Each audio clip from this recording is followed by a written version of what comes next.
you know, one of those Chopin runs where you've got a lot of notes. So I don't actually play the piece. It's not very well executed. But anyway, that's the run. And the left hand is doing this. And I think the way he was practicing it was something like... And then the left hand would get kind of lost and the whole thing would kind of crash and burn. Or I do remember he said he starts at the beginning and hopes for the best, but it usually doesn't turn out well. The way to practice this situation where the right hand has a lot to do and the left hand is leaping is you want to practice each leap individually rather than practicing the entire run with both hands.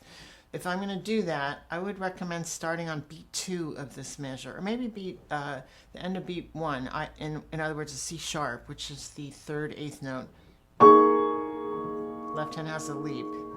So that's your first thing that you're going to practice.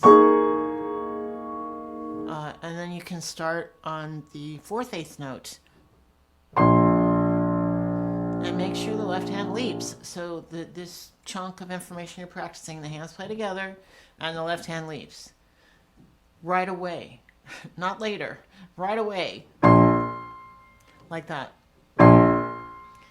And then the next chunk you could do, this is assuming your right hand already knows the run pretty well, would be to play the next notes that the right hand has.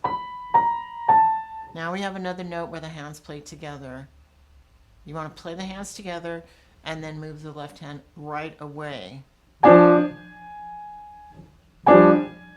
the feeling is when you play the note that you get to the bottom of the key and your hand and arm are light and loose and free and they bounce off immediately to where you need to play next. And that's what you're practicing, is that physical feeling of playing to the bottom of the key and bouncing off. Meanwhile, the right hand is doing something different, right? The hands are going to the bottom of the key together. The right hand is staying down. The left hand is bouncing off. So that's one element that's sometimes difficult, is that the hands are doing different things. And the other element that's difficult is that the left hand doesn't know where it's supposed to go. Especially if you never stop and practice just this moment. The left hand's always kind of, you're not really paying attention to it. The dominant hand, your right hand, usually is monopolizing the brain power. You don't know what the left hand's doing. You're hoping for the best, but it didn't really ever get focus. So you didn't really teach it where to go. So again, the way to do that is, then you can play the next notes. And now the hands play together again, same thing. Play them together, move the left hand right away. Or even just, it would be just that. So in the Chopin talk on Monday, I was talking about how you only want to do 3 to 5 things. What I just demonstrated was definitely more than 3 to 5 things. So if this way of working on this run was new for you, I would say just do this first left hand leap. Do that 3 times. Then you could go on. I mean, you can do this, that part. You don't really need to. You probably need to do this.